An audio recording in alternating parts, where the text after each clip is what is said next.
আজকের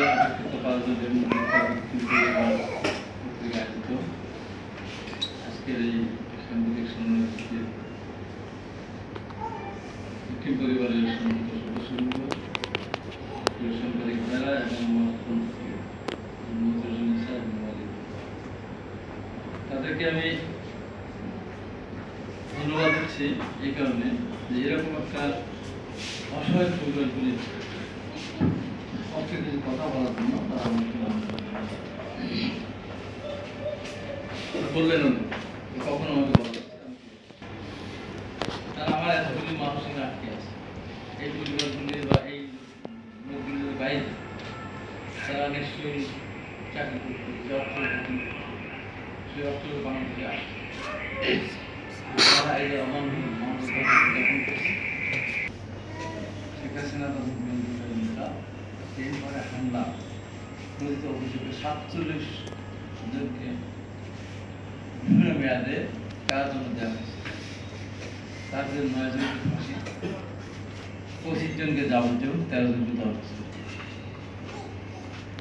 এবং ওই ঘটনার সঙ্গে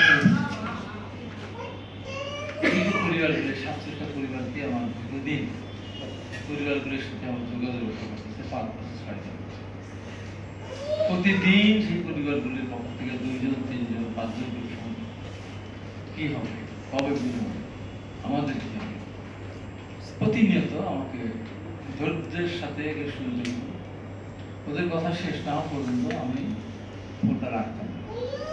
তারা যেহেতু অসহায়, তাদের পরিবারের প্রধানগুলো কারাগারে আছে, সেই জন্য আমার যত কাজ থাকতো না বিরক্ত হতাম। তাদের বাড়িতে বাড়িতে যেতাম, প্রতি ঈদে যেতাম, লোক পাঠাতাম, খবর রাখতাম।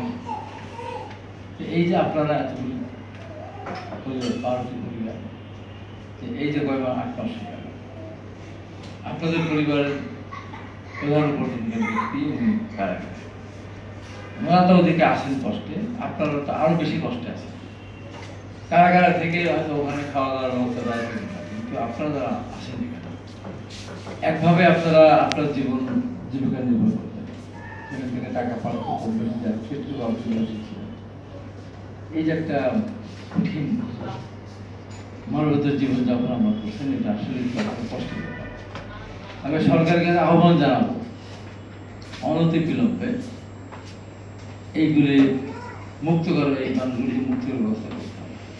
সমস্যা কি সেখানে তারা উপস্থিত হয়েছিল আনন্দ করার জন্য, হয়তো খাওয়া দাওয়া করার জন্য। সৌদি আরবের নিয়ম হয়তো ওইভাবে নেই, তারপরেও সরকারের পক্ষ থেকে তো বলা হচ্ছে যে না, এটা তারা করেছে হয়তো দীর্ঘদিন ধরে তারা বিদেশে আছে, দেশে আসার সুযোগ থাকলেও হয়তো দেশের পরিবেশ পরিস্থিতির কারণে তারা আসতে পারতো না।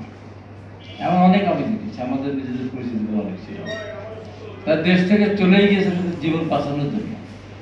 এই দেশে থাকলে হয়তো কারাগারে যেতে হতো, অথবা যে কোনোভাবে ধরনের দুর্ঘটনার শিকার হতে, যে কারণে তারা দেশ ছেড়ে তারা চাকরি করার উদ্দেশ্যে, জীবন বাঁচানোর উদ্দেশ্যে অনেক গিয়েছিল। অনেকের জীবন